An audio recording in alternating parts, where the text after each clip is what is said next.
I'm recording this video just to show that brand new clicker remote that I bought. It doesn't work. As you can see,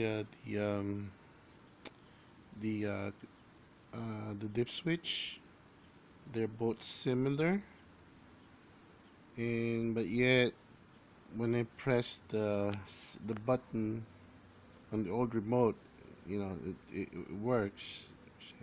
So I can show you.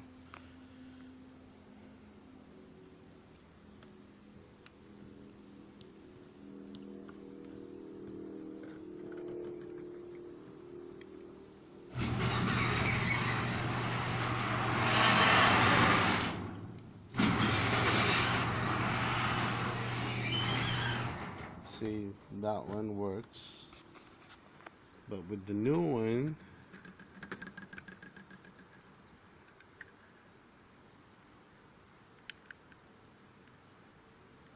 nothing happens. You don't hear anything, although the LED, you know, lights up when you press the button.